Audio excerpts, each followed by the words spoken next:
Kumpulan khotbah lama, selamat datang di saluran kami. Di channel ini, kami akan memperkenalkan Anda, khotbah-khotbah lama dan bermakna. Dari para pendeta dan pembicara terkemuka, ini adalah pelajaran abadi yang tidak lekang oleh waktu dan menginspirasi hidup kita. Kumpulan khotbah lama ini dibawakan oleh Pendeta Lukas Mulyanto.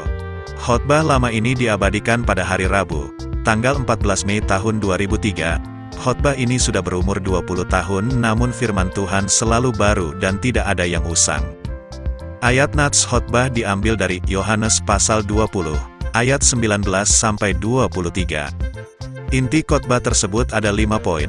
1. Kebangkitan Kristus merubah ketakutan menjadi damai sejahtera. 2. Kristus memiliki kasih yang besar atas kita. 3. Menyadarkan kita untuk menjadi utusan di dunia ini. 4. Memiliki pengalaman yang nyata dengan Roh Kudus. 5. Untuk memiliki kehidupan yang sama seperti Kristus. Akhir kata, jangan lupa channel kami, like dan subscribe dan bagikan video ini kepada mereka yang Anda cintai. Mari bersama-sama tumbuh dalam iman dan menjadi berkat orang di sekitar kita. Tuhan memberkati. Production 2023.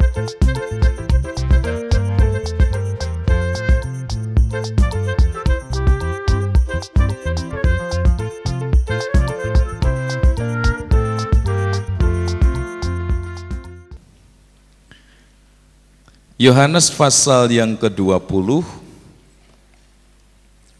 ayat yang ke-19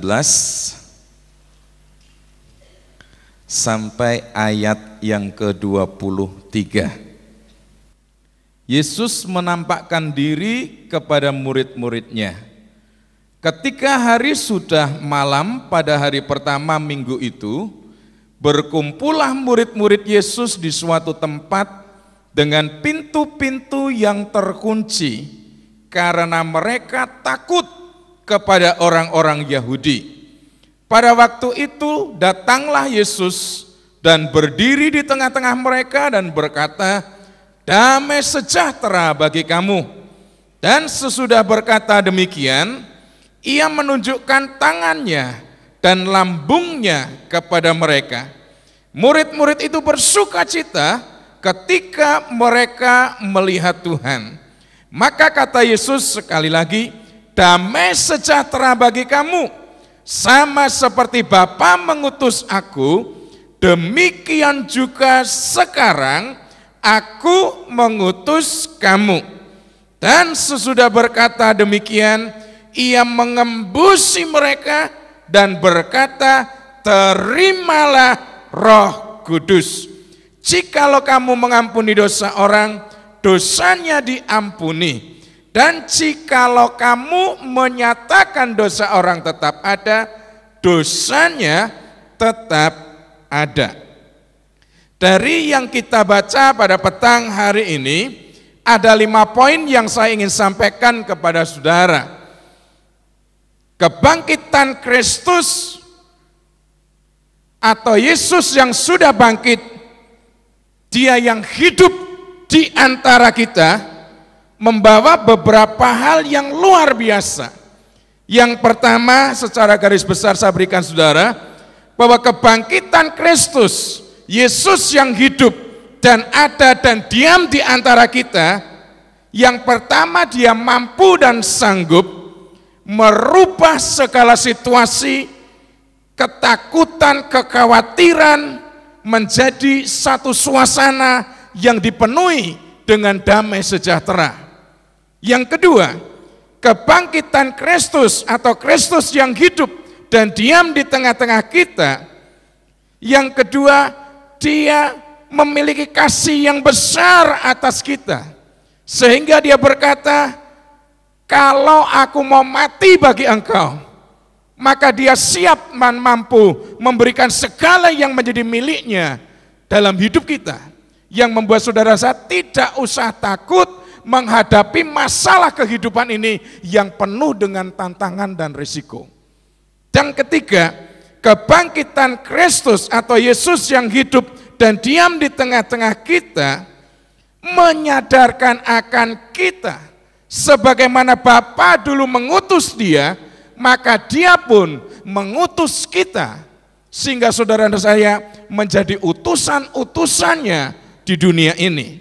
Dan yang keempat, kebangkitan Kristus atau Yesus yang hidup dan diam di tengah-tengah kita, memberikan kesempatan kepada kita untuk memiliki pengalaman yang nyata dengan Roh Kudus. Yang terakhir, kebangkitan Kristus atau Yesus yang hidup dan diam di antara kita memberikan kesempatan kepada kita untuk saudara dan saya memiliki kehidupan yang sama seperti dia. Sebagaimana dia hidup di dalam kasih, dia selalu mengampuni dosa orang, dia berikan kesempatan kepada kita untuk memiliki kehidupan sama seperti dia. Ringkasan ini saudaraku nanti kita akan satu persatu kita akan lihat. Nah yang penting bagi kita yang pertama adalah percayakah kita bahwa Yesus itu hidup? Ataukah kekristenan kita sekali lagi sebatas hanya agamawi? Sebatas hanya ya sudah aku jadi Kristen, masuk ke gereja, semua acara gereja aku lakukan tidak bercacat celah. Atau kita memiliki satu keyakinan yang nyata bahwa Yesus itu hidup. Sebagaimana Paulus berkata, Yesus Kristus tetap sama, baik dahulu, kemarin, bahkan sampai selama-lamanya. Dia hidup, dan dia hidup, sekarang pun dia hidup. Masalahnya kita punya enggak keyakinan seperti itu? Kalau kita memiliki keyakinan seperti yang dimiliki Paulus, saudara akan mengalami satu perubahan yang luar biasa. Sebagaimana Saulus ketika berbicara tentang kebangkitan Kristus, dia tidak berkata, aku mengerti makna teologisnya, aku mengerti arti sejarahnya, fakta sejarahnya. Tetapi kalau Paulus berbicara tentang kebangkitan Kristus, dia akan berkata, aku tahu sebab aku mengalami sendiri kebangkitan Kristus itu. Aku mendengar sendiri suaranya dan aku berbicara kepadanya ketika dia berkata, Saulus, Saulus, mengapa engkau aniaya? Aku dengar suaranya. Dan bukan hanya aku dengar suaranya, aku berbicara, siapakah engkau Tuhan? Engkau ini siapa Tuhan? Dan dia berkata, akulah Yesus yang kau aniaya itu. Yang mampu merubah kehidupan Saulus yang tadinya berkobar-kobar untuk menganiaya jemaat Tuhan, akhirnya berkobar-kobar sampai dia berani berkata, aku bekerja lebih keras dari semua rasul yang lain. Ada satu dorongan semangat yang luar biasa yang merubah hidupku. Itu semua terjadi karena kebangkitan Kristus, bukan sekedar fakta sejarah, bukan sekedar makna teologis, tapi pengalaman pribadi yang dia alami.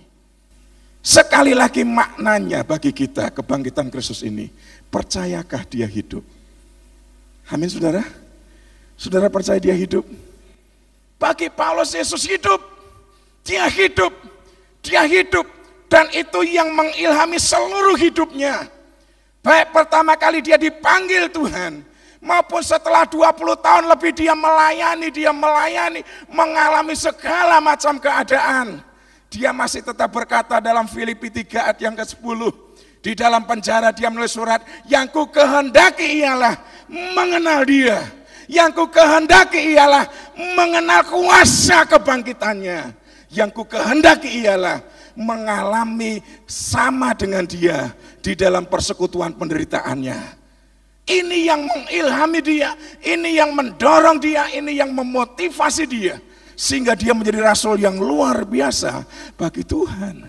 Masalahnya kembali kepada kita saudara, apakah kita percaya bahwa Yesus itu hidup?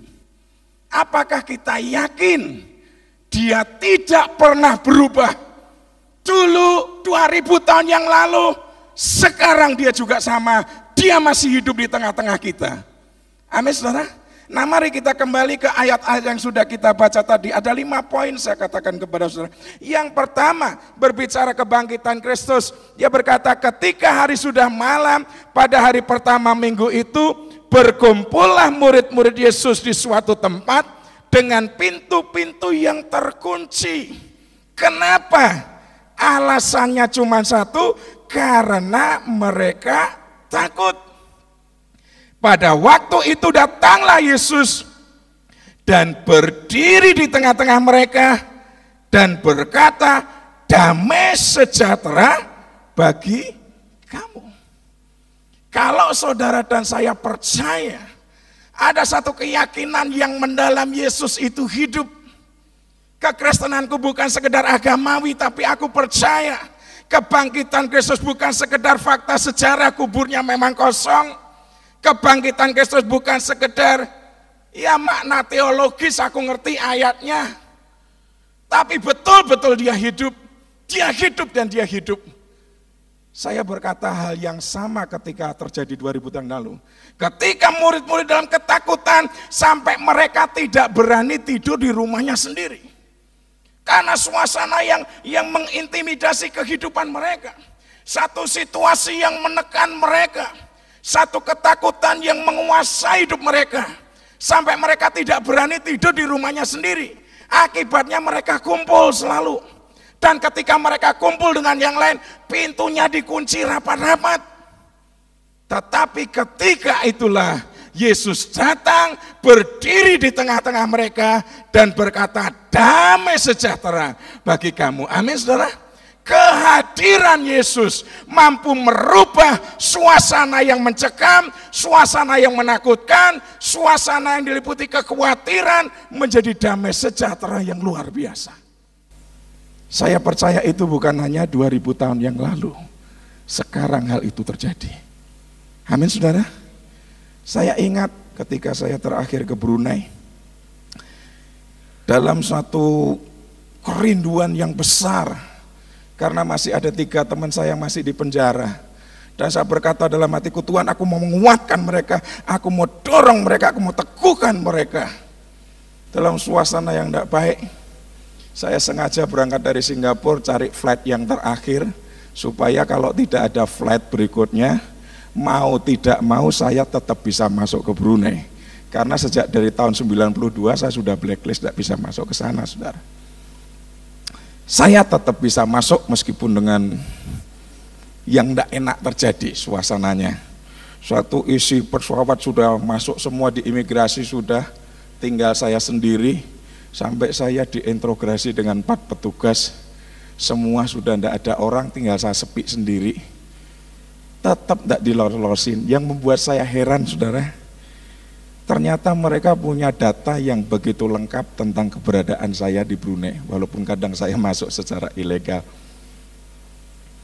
Tanggal sekian, you ada di kota ini. Ketika ada gereja dulu dirubuhkan mau bangun, you ada di sana. Ketika ada di sana, ada di sana kamu. Dia tunjukkan semua data itu, membuat saya tidak bisa menjawab, saudara. Saya hanya diam. Yang terakhir dia tanya macam-macam, saya jawab. Mereka marah. Nah, karena marah, saya hidup lama saya muncul lagi, saudara. Dia tanya saya dengan marah, saya ganti marah, saudara. Saya katakan, ini orang Brunei tak punya hati yang baik lah, macam orang Indonesia punya hati. You punya hati jahat lah, tak macam orang Indonesia punya hati. You boleh pergi Indonesia, kami boleh kasih kamu tinggal 3 bulan. Kamu mau pergi sana, pergi sini, pergi sana, kami senang. You mau beli ini, mau beli itu, mau beli apa, kami senang. Nah, you ini belajarlah sama orang Indonesia punya hati. Saya pergi Brunei, saya banyak uang, saya mau pergi sana, pergi sini, saya mau beli itu, beli ini. You tidak saya kasih masuk. Nah, you punya hati jahatlah, belajar sama orang Indonesia punya hati. Tak jawab begitu, tambah ngamuk. Nah, saya tahu udah biasa bludas-bludusnya. Kalau ngamuknya memuncak tuh orang Brunei mesti satu hal yang dia buat. Dia langsung ngamuk, paspor saya langsung dicap, jebret. Sana you pergi, next time tidak boleh lagi. Nah, begitu mesti terjadi, saudara. Akhirnya dengan kemarahan yang memuncak, paspor saya dicap, saya disuruh masuk begitu aja. Dan begitu masuk, ya saya sudah masuk aja ke Brunei, saudara. Nah, dalam suasana tidak enak itu masih lumayan lah, masih lumayan.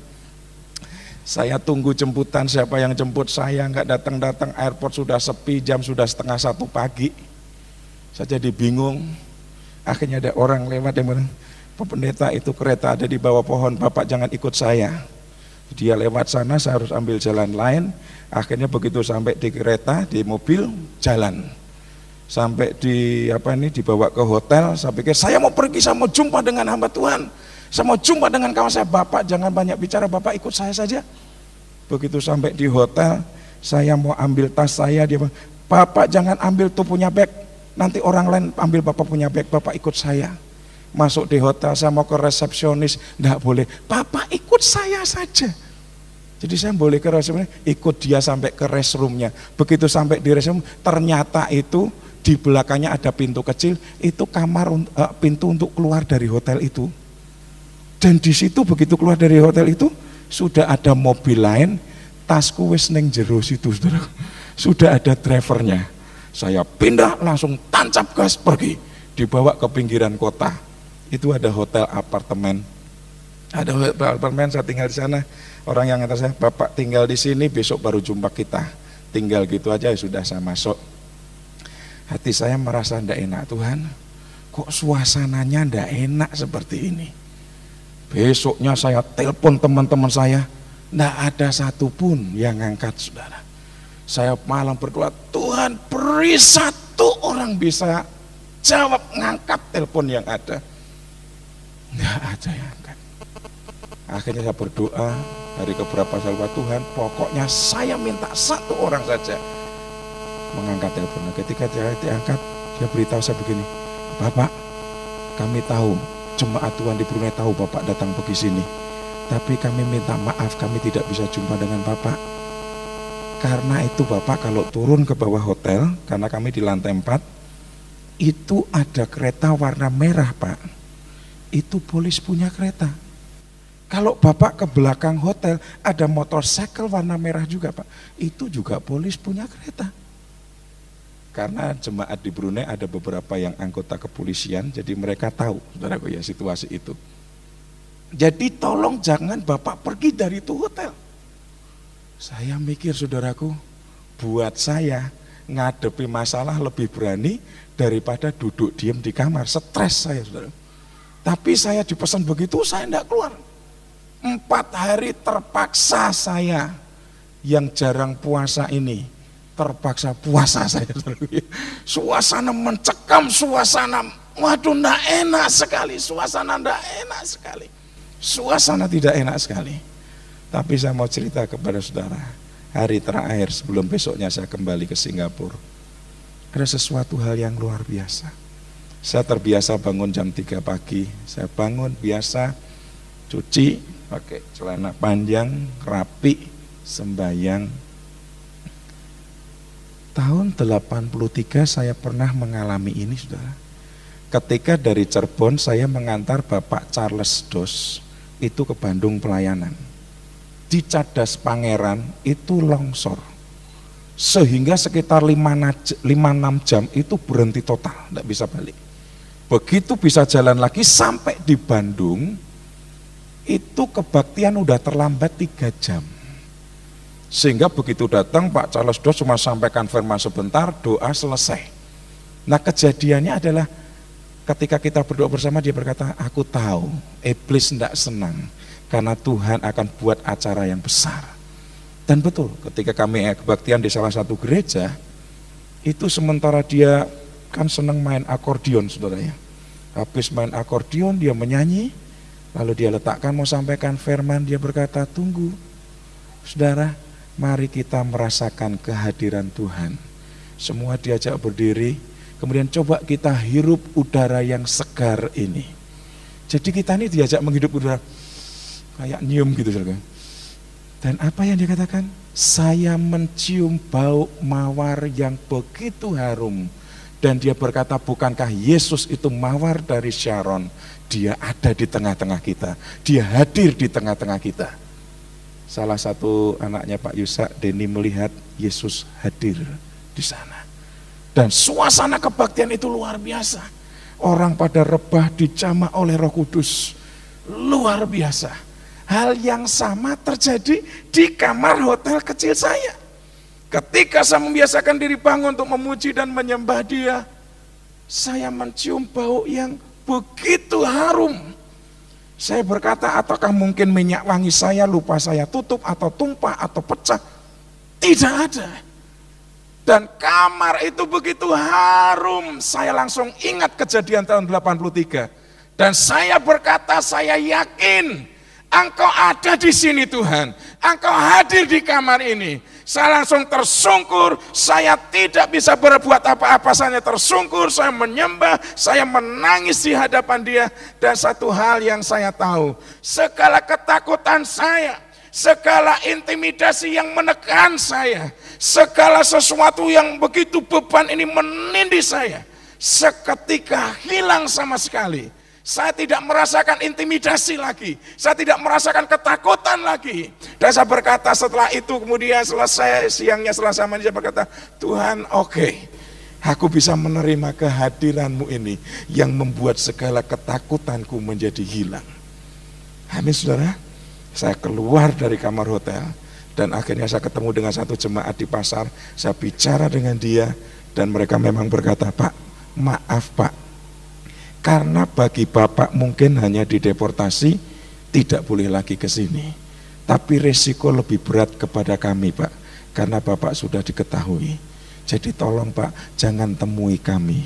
Saya hanya berkata kepada dia, saya cuma mau tanya satu hal. Bagaimana dengan 3 saudara kita? Dia berkata, 3 teman kita sudah keluar semua Pak. Saya berkata, kalau begitu amin. Tolong sampaikan salam saya kepada mereka, besok saya akan kembali ke Singapura.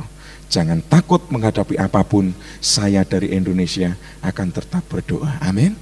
Kehadiran Yesus yang nyata, kehadiran Yesus yang real, yang dapat kita rasakan, yang dapat kita yakini, itu akan melenyapkan segala ketakutan, segala beban yang menindih hidup kita, segala kekhawatiran. Mungkin saudara punya masalah, persoalan yang tidak pernah ada habisnya, dan engkau tertekan begitu berat.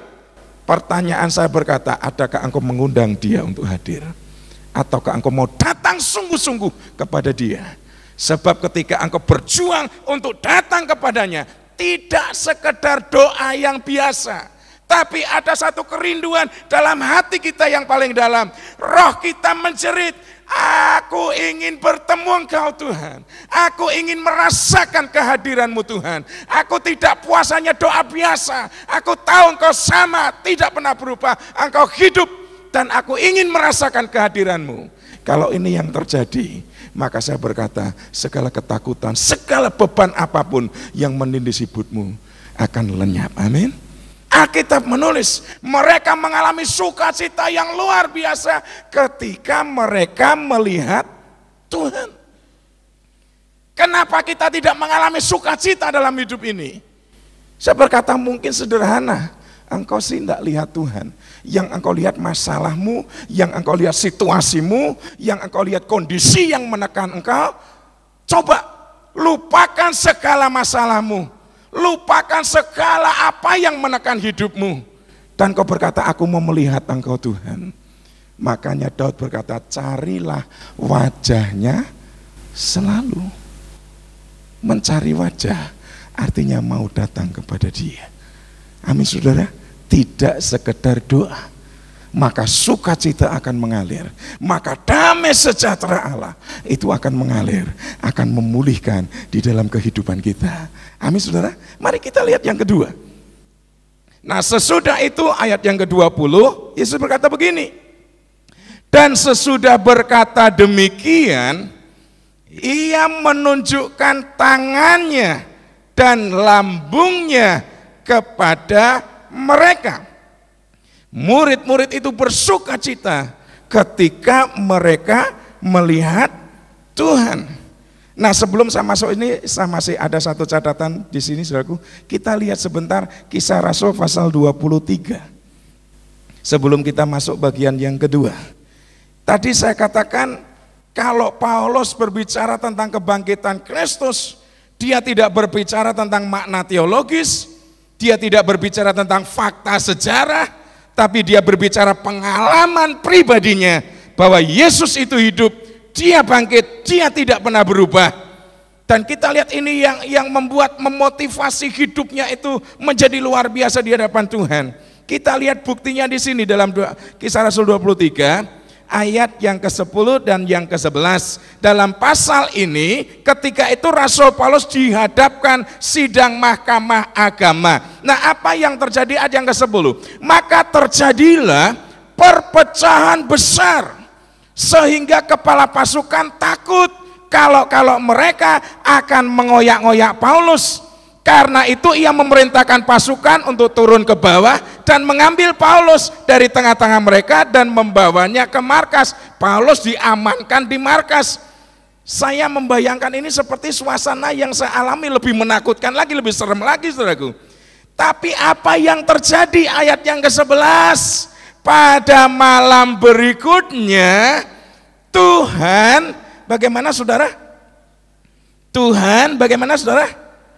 Datang kemudian berdiri di sisinya dan berkata kepadanya, kuatkanlah hatimu, sebab sebagaimana engkau dengan berani telah bersaksi tentang aku di Yerusalem, demikian jugalah hendaknya engkau pergi bersaksi di Roma. Paulus ada satu keyakinan yang memotivasi hidupnya. Yesus itu hidup tidak berubah. Now dia hidup.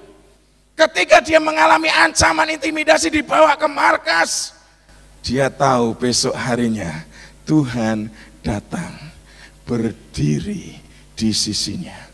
Ada satu pengalaman yang nyata, ada satu pengalaman yang real. Ini bukan sekedar fakta sejarah, ini bukan sekedar teologis, tapi ini pengalaman yang dia alami. Dan ketika dia datang, dia rasakan kehadirannya.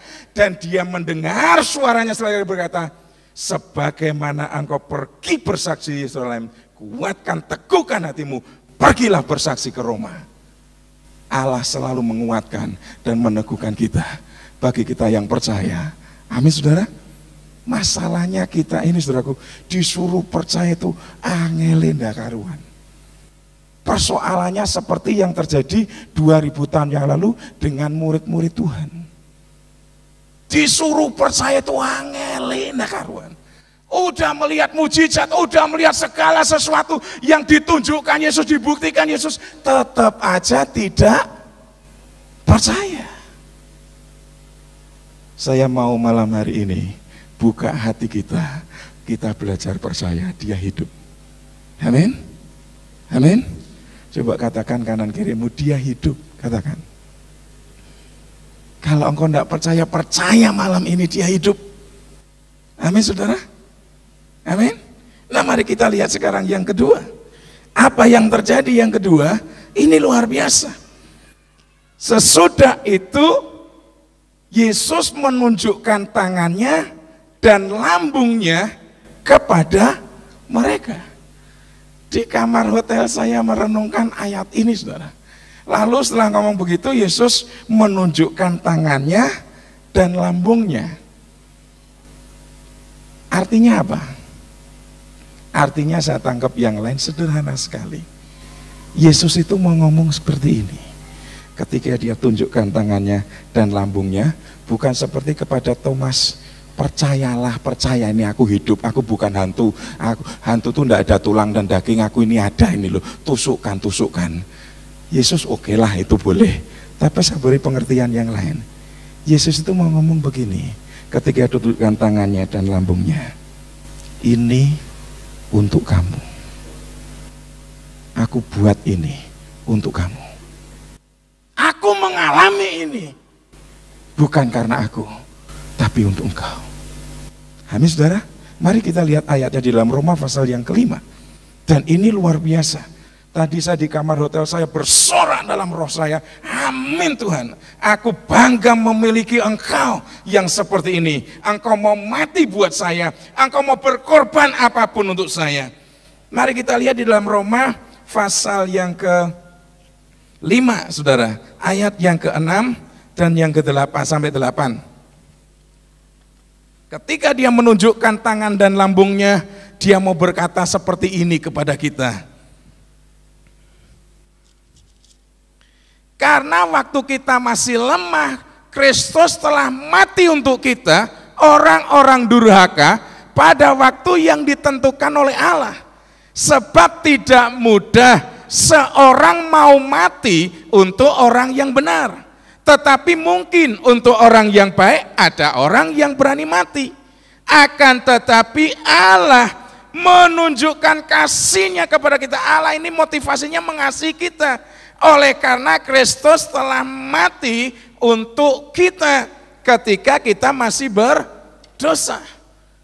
Jadi ketika dia menunjukkan tangan dan lambungnya yang tertikam, yang tertusuk, dia berkata, ini aku kerjakan untuk engkau, ini aku alami untuk kamu. Nah, Tuhan memberikan pengertian yang sederhana di kamar hotel tadi. Seandainya ini di Semarang ini hampir 2 minggu sekali ada orang dirampok dari bank, saudaraku. Itu masuk koran terus. Seandainya, saya berdoa tidak ada satupun kita yang alami. Seandainya itu terjadi dengan saudara, bahwa uang keluar dari bank lalu ditodong dengan pistol. Berikan uangmu atau nyawamu. Kalau saudara mau berikan yang mana?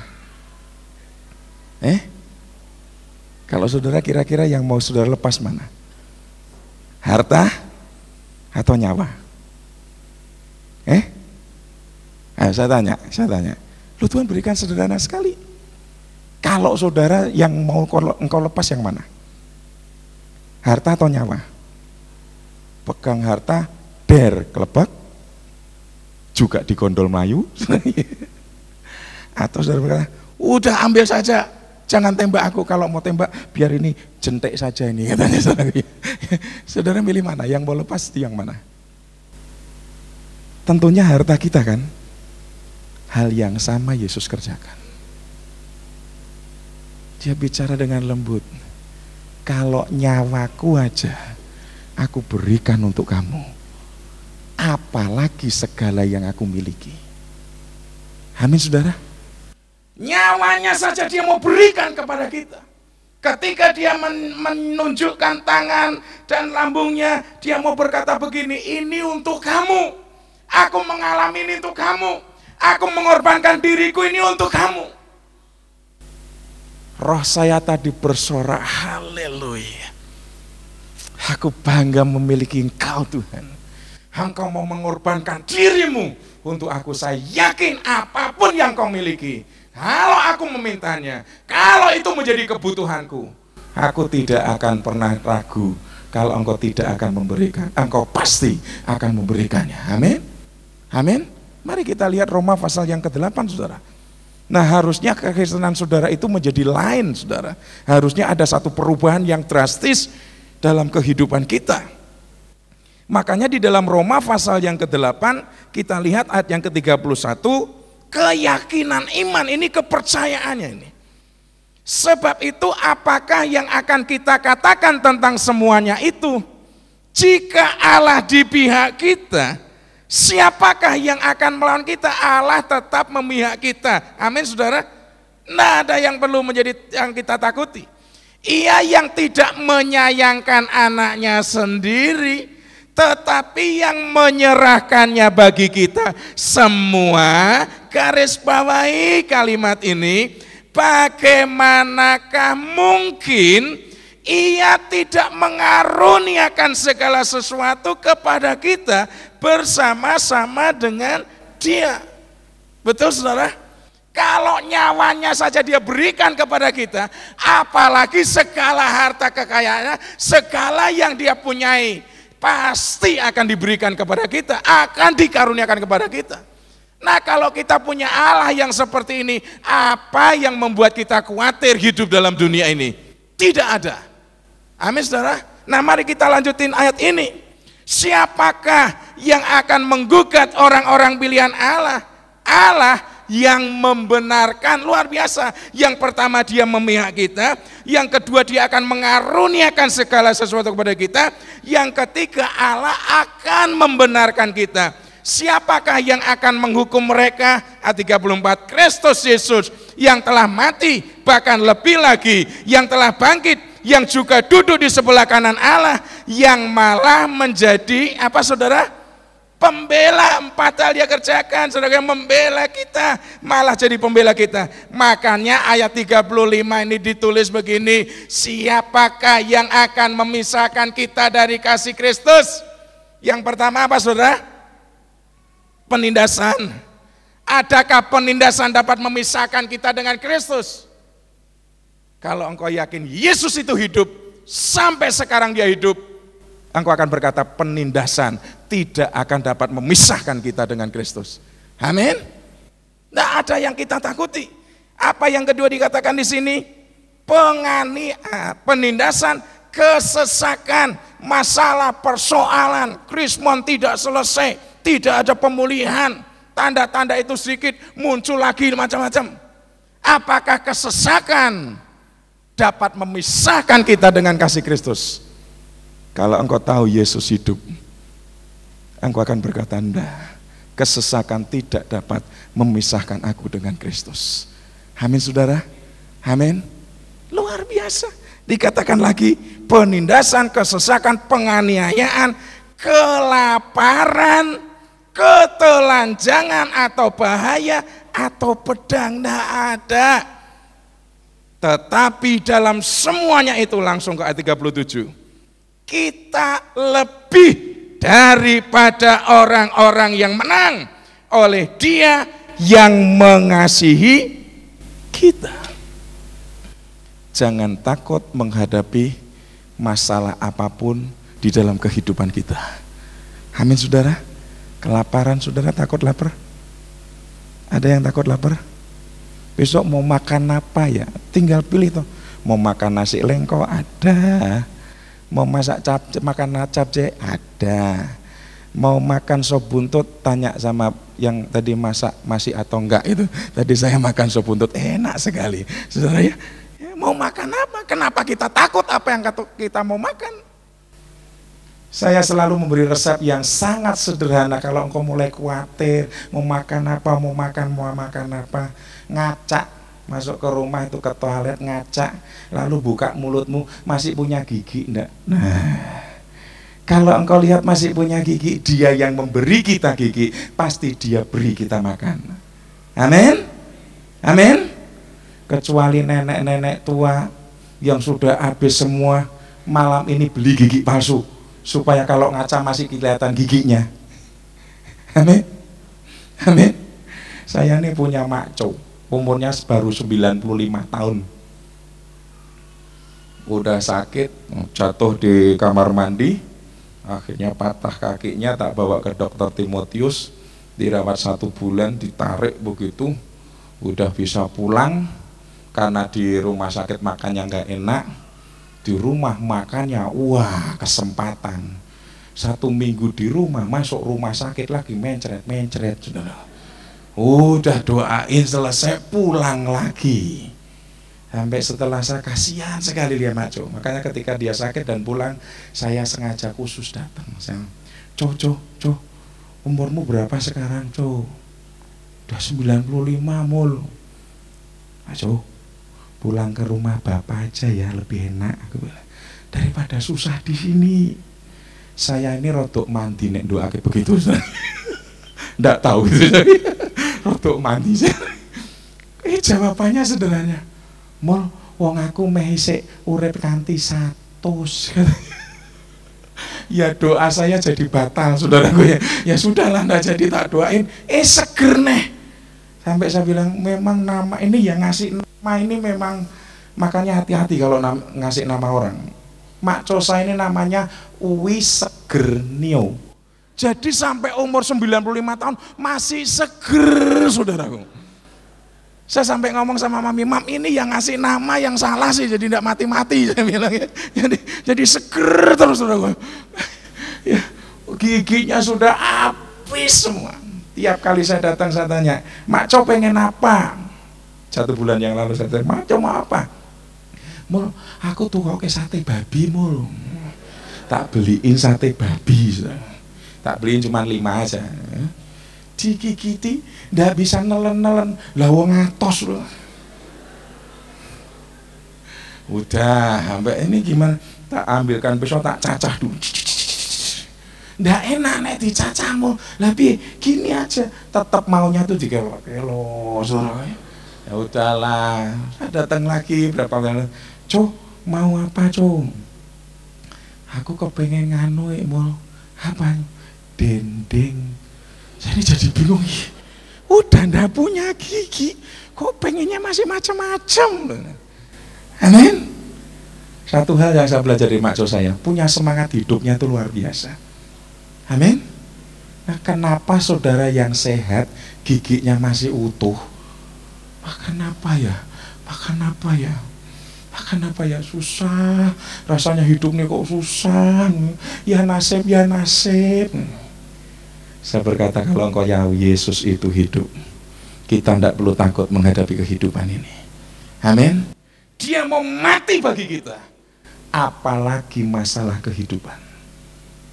Dia akan berikan semua yang menjadi miliknya bagi kita. Yang ketiga, kembali ke Yohanes pasal yang ke-20. Ayat 21 berkata begini, maka kata Yesus sekali lagi, damai sejahtera bagi kamu, sama seperti Bapa mengutus aku, demikian juga sekarang aku mengutus kamu. Kalau engkau dan saya yakin Yesus itu hidup, sekarang dia hidup tidak berubah. Saya berkata engkau akan mendengar suaranya, dan dia akan tetap berkata yang sama, sebagaimana Bapa mengutus aku, sekarang aku mengutus engkau. Amin, saudara. Akan ada satu kesadaran yang menggugah kita, yang membuat kita tahu bahwa aku di dunia ini menjadi utusan dia. Aku hidup tidak sekedar cari duit, aku hidup tidak sekedar khotbah kalau saya pelayanan, tapi aku hidup ini menjadi utusannya. Sebagaimana Bapa itu mengutus aku, sekarang aku mengutus engkau. Itulah sebabnya yang membuat Paulus mengalami satu perubahan yang mendasar. Arah hidupnya berubah. Ketika dulu dia berkobar-kobar menganiaya jemaat Tuhan. Ketika dia tahu Yesus itu bangkit. Dan selamanya dia berkata dia hidup, ini pengalaman pribadi. Aku percaya dia masih hidup. Buktinya setelah 20 tahun lebih pelayanan, dia masih datang, dia masih hadir, aku masih bisa rasakan, aku masih dengar suaranya tadi. Makanya dia berkata begini, perhatikan dengan saya. Di dalam 1 Korintus pasal 15, ketika dia berbicara tentang kebangkitan Kristus. Mari bersama saya lihat 1 Korintus 15. 1 Korintus 15 mulai ayat yang ketiga, saudara. Sebab yang sangat penting telah kusampaikan kepada kamu, yaitu apa yang telah kuterima sendiri, yang aku alami sendiri. Ialah bahwa Kristus telah mati karena dosa-dosa kita, sesuai dengan kitab suci, bahwa ia telah dikuburkan dan ia telah dibangkitkan pada hari yang ketiga sesuai kitab suci. Kemudian ia menampakkan diri kepada Kefas, kepada 450 orang sekaligus, kepada rasul-rasul, kepada Yakobus, ada 8 langsung, dan yang paling akhir dari semuanya itu, ia menampakkan diri juga kepadaku, sama seperti kepada anak yang lahir sebelum waktunya. Ayat yang ke-9 berkata begini, karena aku adalah yang paling hina dari semua rasul, bahkan tidak layak disebut rasul, sebab aku telah menganiaya jemaat Allah. Tetapi perhatikan 10, kasih karunia-Nya, karena kasih karunia Allah, aku adalah sebagaimana aku ada sekarang ini aku bisa begini, karena kasih karunia-Nya itu. Dan kasih karunia yang dianugerahkannya kepadaku tidaklah sia-sia, sebaliknya aku telah bekerja lebih keras daripada mereka semua. Tetapi bukannya aku, perhatikan ini, melainkan karena kasih karunia Allah yang menyertai aku. Ketika Paulus berbicara tentang kebangkitan Kristus, dia berkata aku mengalami pengalaman yang nyata. Dia merasakan kuasa dari penebusannya. Sehingga dia merasa aku menjadi yang paling hina, aku menjadi yang tidak layak disebut rasul. Dan itu yang membuat dia ada satu dorongan yang kuat yang tidak bisa dia tahan untuk bekerja lebih keras dari semua orang, dari semua rasul. Dan ketika dia mengamati, ketika dia mengevaluasi, dia berkata ini bukan diriku sendiri, tetapi kasih karunia-Nya, kuasa penebusannya yang aku rasakan inilah yang mendorong aku bekerja lebih keras dari yang lain. Di kamar kecil Tuhan menyadarkan saya dengan sederhana. Tuhan berkata, engkau tahu, ingat tentang anak yang hilang? Saya berkata, iya Tuhan. Tuhan bertanya begini, dan saya mau tanya kepada saudara. Ketika anak yang bungsu, setelah dia menjual harta warisannya, habiskan dengan hidup yang tidak karuan. Kemudian dia sadar, aku mau kembali kepada Bapakku. Aku sudah berdosa kepada surga, aku sudah berdosa kepada Bapa. Jangan aku diambil menjadi anak lagi, biar aku jadi salah satu karyawanmu. Dan ketika dia dengan tekad itu dia kembali kepada bapaknya, bapaknya datang rangkul dia, sebaliknya tidak dijadikan karyawan, malah diangkat menjadi anak kembali. Ditanya dalam hati saya, kira-kira setelah itu, mana yang lebih mengasihi Bapa? Yang sulung atau yang bungsu? Yang sulung atau yang bungsu? Kok saudara tahu mesti yang bungsu? Tidak ditulis tuh di Alkitab? Jangan-jangan tidak Alkitabiah ini. Kok saudara yakin yang bungsu pasti setelah itu mengasihi bapaknya? Kenapa? Karena dia mengalami kuasa penebusan itu. Itu yang dirasakan Paulus. Ketika dia bicara kebangkitan Kristus, dia berkata ini bukan fakta sejarah, ini bukan makna teologis, ini pengalaman yang nyata, yang membuat aku ketika mengingat lagi, aku menjadi merasa tidak layak, aku menjadi orang yang paling hina. Itu yang memacu aku untuk bekerja lebih keras, bekerja lebih giat lagi, melebihi semuanya. Pertanyaan saya sederhana, kenapa kita tidak ada kesadaran seperti itu? Ada kerinduan untuk melayani Dia, ada kerinduan untuk menjadi utusan-utusannya. Seharusnya saudara sederhana, kalau saudara pergi ke pasar, itu tujuannya bukan cuma belanja, tapi engkau tahu, aku jadi utusannya untuk pergi ke pasar. Di sana aku akan ketemu dengan orang, dan aku akan belajar menceritakan tentang kasih-Nya. Amin saudara, amin. Saya sepanjang tadi jalan dari Semarang jam 8 pagi sampai jam 12, 4 jam. Di sebelah saya perempuan, biasanya saya tidak berani cerita, itu bisa cerita sampai dia keluarin masalah. Dan saya doakan 4 jam tidak terasa. Kenapa tidak ada dorongan seperti ini? Amin saudara. Dulu waktu saya pulang dari pelayanan di sini, saya naik kereta api diantar Pak Sinardi, ini setia. Musim mangga. Setelah saya diantar ke sana di stasiun, Pak Sinardi pulang. Gak berapa lama dia datang lagi bawain mangga. Ingat ya, saya senang dibawain mangga saudara ya. Saya duduk, ternyata kereta saya terlambat 1,5 jam. Jadi saya masih di stasiun terus ya. Didatangi anak-anak, om beliin dong mangganya om, belum laku nih dari pagi om. Hamba Tuhan harus penuh belas kasihan, amin, amin. Tak beli 1 kereneng tuh ya, tak beli. Datang lagi nggak berapa lama satu, om saya mau makan om, belum punya untung om, ini belum laku sih dari pagi om, beliin om. Saya dalam hati mikir, udah punya 2, masa beli lagi?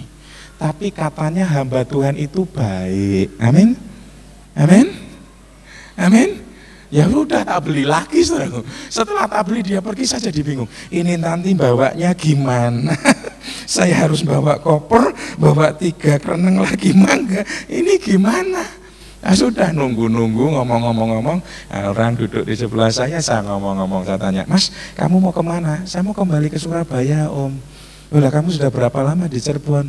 Udah 8 tahun Om. Oh, kamu kerja di mana? Dia saya enggak nyebutin kerja apa. Oh ya. Terus kamu kok pulang ke Surabaya kenapa? Bapak saya sakit Om. Oh, bapakmu sakit. Ya kamu ini saudaramu berapa? Saya tanya. Saya ini anak nomor 1 Om, adik saya 7. Oh, keluargamu besar ya. Terus di rumahmu itu ada siapa lagi? Saya tanya. Ada tante saya Om, bulik saya, anaknya 3. Loh, masih ada lagi? Ada lagi 1 Om, kami satu rumah itu 3 keluarga. Nah, terus yang 1 lagi, anaknya berapa? Anaknya 4. Loh kok akemen? Nah, tak kasih, sak kereneng kan ra cukup, saudara gue. Tak kasih, ini sak kereneng buat kamu. Dan oleh-oleh, tapi nek sak kereneng gak cukup ya. Ya ini yang 1 pakai kamu lagi lah sekalian. Loh, ndak usah Om. Hamba Tuhan itu, Amin. Amin. Saya tanya, Roh Kudus ada dalam hidupmu enggak? Ada? Buah Roh Kudus apa? Salah satunya kebaikan, kemurahan. Amin. Jadi Roh Kudus itu tidak hanya untuk menyembah Tuhan, praise and worship, kadang-kadang keluar itu buahnya, belas kasihan, kemurahan, kebaikan muncul. Setelah tak kasih 2 kereneng, tadinya nolak-nolak, udah cerita makin asik. Cita-cita saya bilang, ya kamu sih keluarganya masih kecil. Enggak tuh Om, 8 Om. Kalah dengan saya ini 18 bersaudara. Masa Om betul Om? Iya, saya ini anak nomor 18, saya bilang. Cuman kalau di keluargamu itu kan 3 keluarga sak rumah, saya lebih menang. Papaku tuh dulu bojone 4, jadi 4 keluarga. Saudara bisa bayangin itu 4 keluarga sak omah. Bayangin anaknya akeh. Saya ngalami lebih susah dari kamu, saya katakan. Makanya setelah papa saya mati, saya dikasihkan orang, anak-anaknya dikasihkan orang. Nah, kayak diadopsi 1 orang, setelah ngadopsi saya umur kurang lebih 4-5 tahun, yang ngadopsi saya malah masuk penjara. Karena masuk penjara, aku dikeke wong meneh, saya bilang. Kok mesak gitu Om iki kok mesak gitu. Nah, makin tertarik, makin sedep ceritanya. Saya mulai saksi, saya mulai cerita. Tapi saya ketemu dengan seorang yang namanya Yesus. Dia yang mengampuni segala kehidupan saya, segala kehidupan lama saya. Dia yang menghapuskan segala dosa saya, segala kenakalan semua. Saya hidup dulu ndak karu-karuan. Terminal itu tempat saya, stasiun itu tempat saya. Tapi dia mengampuni segala dosa saya. Dia mengampuni, menebus segala dosaku. Dan bukan hanya itu saya katakan, dia juga mengangkat hidupku. Kalau kamu lihat sekarang, kamu tidak akan berpikir, saya dulu pernah waktu kecil jualan es lilin, kamu tidak akan pernah percaya. Kalau saya pernah jualan kacang, kamu tidak akan pernah percaya. Tapi Yesus, dia mampu mengangkat hidup saya. Setelah saya cerita, saya berkata, mau saya doakan, mau Om. Tapi saya udah punya agama lain tuh Om. Yesus juga mati untuk agamamu. Saya berkata, mau enggak saya doakan? Saya peluk dia, saya doakan di stasiun itu. Air mata mengalir. Amin, amin. Kalau engkau tahu Yesus itu hidup, engkau masih akan mendengar suaranya. Sebagaimana Bapa mengutus aku, sekarang aku mengutus engkau. Amin. Kemanapun engkau pergi, engkau akan sadar aku ini utusan Allah. Amin. Jangan lihat modelnya, jangan lihat tampangnya. Sejelek-jelek saudara dan saya tetap utusan Allah. Amin. Coba katakan kanan, utusan Allah. Amin. Amin saudara. Mari kita lihat berikutnya. Hal yang keempat kita lihat sedikit lagi. Maka kata Yesus sekali lagi, ayat 21, 22 sekarang. Dan sesudah berkata demikian, ia mengembusi mereka dan berkata, terimalah Roh Kudus. Kebangkitan Kristus atau kesadaran kebenaran bahwa Yesus itu hidup sampai sekarang dia ada, tidak pernah berubah, akan membuat saudara dan saya mengalami manifestasi Roh Kudus yang nyata. Roh Kudus itu real, kuasanya ada. Sebagaimana ketika Petrus masuk ke bait Allah, ada seorang yang lumpuh di sana sejak lahirnya. Dan dia berkata, emas dan perak bukan hidupku, bukan tujuanku. Emas dan perak bukan tujuan hidupku. Emas dan perak bukan yang aku cari. Dan aku tidak membutuhkan itu, aku tidak punya itu. Tapi apa yang aku punya, dalam nama Yesus berdiri. Dan orang itu berdiri. Dia melompat, dia bersuka cita. Kemudian dia masuk ke bait Allah dengan bersuka cita. Mata semua orang melihat, mata semua heran. Lalu apa kata Petrus ketika semua orang heran melihat kepada Petrus? Lihat bersama dengan saya Kisah Rasul pasal yang ketiga, saudaraku. Engkau akan mengalami manifestasi Roh Kudus yang nyata. Ini janjinya bagi setiap kita. Luar biasa, kuasanya tidak berubah, kuasanya sama, dapat terjadi kepada kita sampai sekarang. Apa yang tadi kita lihat Kisah Rasul 3 ada ketika ayat 11. Karena orang itu tetap mengikuti Petrus dan Yohanes, maka seluruh orang banyak yang sangat keheranan itu datang mengerumuni mereka di serambi yang disebut serambi Salomo. Petrus melihat orang banyak itu lalu berkata, hai orang Israel, mengapa kamu heran tentang kejadian itu? Dan mengapa kamu menatap kami seolah-olah kami yang membuat orang ini berjalan, atau kuasa atau kesalahan kami sendiri? Lalu dia berkata, Allah Abraham, Ishak dan Yakub, Allah nenek moyang kita telah memulihkan hambanya, yaitu Yesus yang kamu serahkan dan kamu tolak di depan Pilatus. Walaupun Pilatus berpendapat bahwa ia harus dilepaskan, tetapi kamu telah menolak yang kudus dan benar, serta menghendaki seorang pembunuh sebagai hadiahmu. Nah demikianlah ia, Yesus, pemimpin kepada hidup, tetap telah kamu bunuh. Tetapi perhatikan ini, saudaraku, kebangkitan dia. Allah telah membangkitkan dia dari antara orang mati. Dan tentang hal itu kami saksi, ayat 16. Dan karena kepercayaan dalam nama Yesus yang hidup, kalau saya tambahi, maka nama itu telah menguatkan orang yang kamu lihat dan kamu kenal ini. Dan kepercayaan itu telah memberi, apa saudara? Kesembuhan kepada orang ini di depan kamu semua. Kepercayaan kepada Yesus yang hidup inilah, yang tidak berubah, yang kuasanya sama, itu telah mendatangkan kesembuhan. Saya mau mengajak saudara jangan pernah takut mendoakan orang. Petrus berkata, bukan karena kesalehanku, bukan karena aku, tapi aku percaya Yesus itu hidup. Kepercayaan itu yang menyembuhkan. Satu kali saya naik kendaraan umum, saya berdoa, Tuhan, mbok sebelah saya itu laki-laki, sebab kalau perempuan saya sulit sekali untuk memulai ngomong, saudara ya. Dari sononya memang begitu. Kecuali tadi itu mujizat, 4 jam bisa cuy, saya sendiri heran. Saya berdoa, duduk perempuan di samping saya, umurnya sudah cukup. Saya memulai ngomong, bingung ngomong dari mana. Tapi wajahnya kok susah. Akhirnya berkata dalam nafas, ngomong. Saya bertanya, Bu, kok kelihatannya susah, ada apa? Saya ini pendeta, kalau mau saya doakan, kalau bisa cerita masalahnya. Cerita. Kakaknya itu masuk ICU di Elizabeth, udah hampir 2 bulan, koma. Saya bilang, lalu gimana? Boleh saya doakan enggak? Tapi Pak, kami lain dengan Bapak. Oh saya tahu, oh, kalau begitu gini aja Bu, tak kasih nomor telepon saya. Nanti kalau Ibu pulang, rundingan dengan keluarga, kalau mau panggil saya akan doakan. Duh, pulang sampai di rumah, saya berdoa, Tuhan mujizatmu terjadi.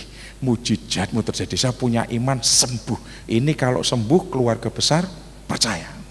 Iman saya bangkit, saudara. Betul, dia telepon saya, kemudian sudah setuju, saya datang. Ketika saya datang ke rumah sakit, udah kumpul nih keluarganya banyak, masih pakai pakaian resmi. Pakai pakaian resmi, saya jadi rodok keder juga. Tapi saya punya iman, bangkit sembuh. mujizat terjadi. Saya tidak pernah takut kalau udah begitu. Tapi begitu lihat ya grogi juga, nekat udah.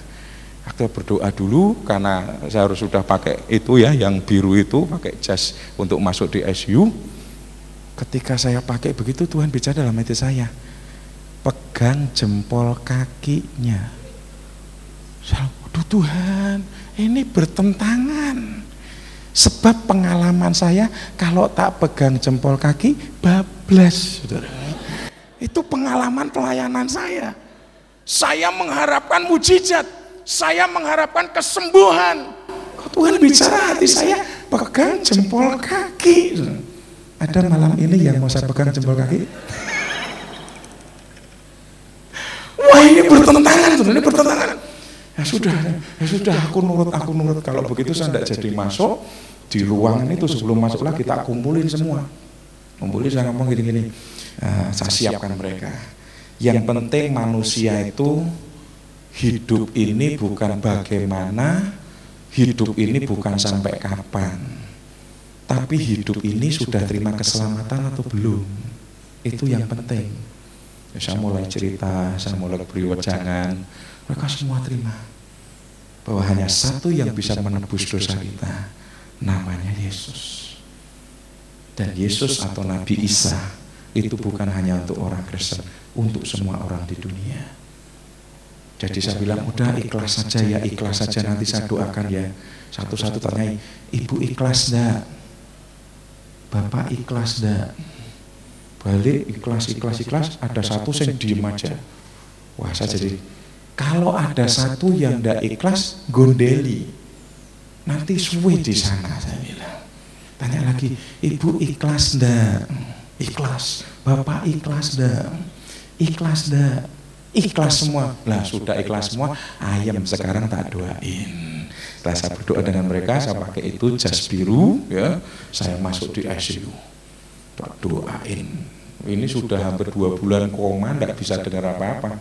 Saya langsung mulut saya ke telinga sebenarnya. Wah, saya terus ngecipris, Yesus bukan hatimu terus, Yesus dia mengampuni kau terus. Walaupun kadang-kadang itu sudah sampai di sini, bukan Roh Kudusnya, karena hampir 2 bulan ora adus mambune ra karuan. Sudah mau kelepasan sendiri sudah. Tak tahan lagi, dalam nama Yesus, terus lagi bisiin lagi. Tidak tahu mungkin sekitar setengah jam, tak bisiin terus di telinganya. Sampai akhirnya matanya ini berkaca-kaca dan mengeluarkan air mata. Saya tahu dia mendengar, rohnya menangkap, dia tahu. Rasa berdoa untuk dia, saya pelan-pelan ke bawah. Kamu tak undang doa-doa, tak pecet jempol kakinya. Dalam nama Yesus, say goodbye. Dah selesai biasa gitu aja. Terus saya pulang. Nanti kalau ada apa-apa ibu telepon saya siap akan datang lagi. Ya, terima kasih Pak Pendeta, terima kasih, saya pulang. Besoknya saya ditelepon, Pak Pendeta, tadi pagi sekitar jam 2:30 pagi sudah meninggal. Cespleng tenan saudara. Terus ini gimana Pak? Kita bingung, kan dia sudah jadi Kristen toh Pak. Ini gimana? Aku jadi bingung juga saudara. Terus gini saudara ya. Nguburnya gimana? Saya jadi bingung, ini kalau dipakai acara Kristen bisa rame saudaraku.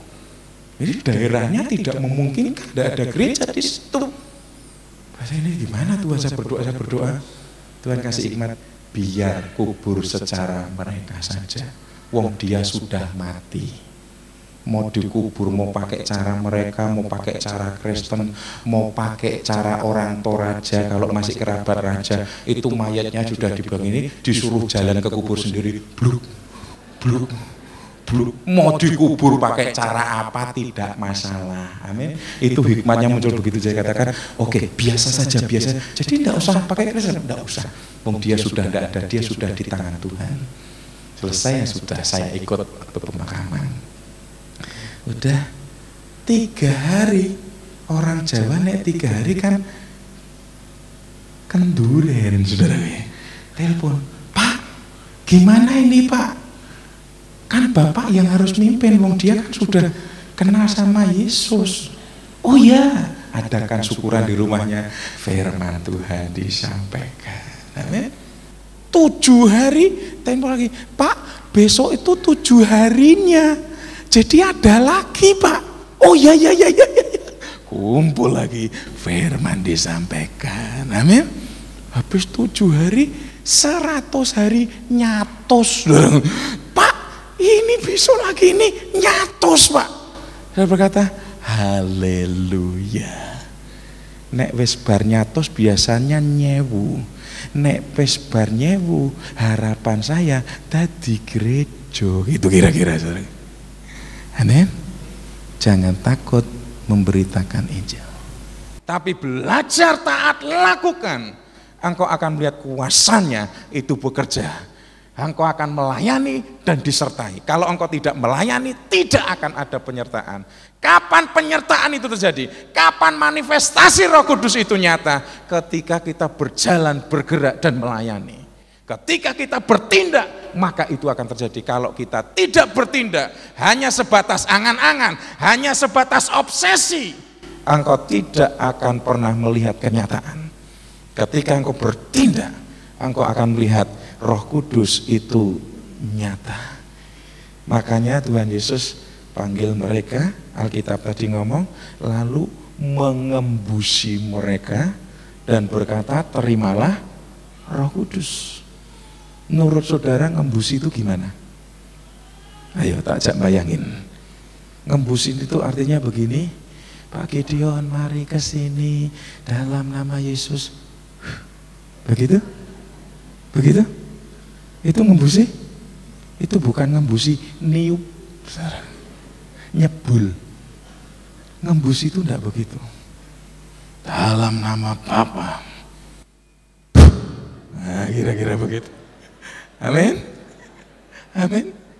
Membuat saudara itu tersentak gitu loh. Membuat saudara ini ada sesuatu yang lain yang aku rasakan ini. Ada satu dimensi yang lain ini. Roh Kudus itu nyata, Roh Kudus itu real, menggetarkan hatiku. Ada dimensi yang lain yang kita rasakan, itu mengembusi. Amin. Bahasa satu sederhana lah saudaraku ya. Seperti itu, ada kenyataan Roh Kudus yang nyata di dalam kehidupan kita. Nah yang terakhir saudaraku, kita kembali Yohanes pasal yang ke-20 tadi, bagian yang kelima. Jikalau kamu mengampuni dosa orang, dosanya diampuni. Dan jikalau kamu menyatakan dosa orang tetap ada, dosanya tetap ada. Yesus yang hidup dalam kehidupan kita, di tengah-tengah kehidupan kita, memberikan kesempatan pilihan kepada kita. Kita mau hidup seperti dia atau tidak?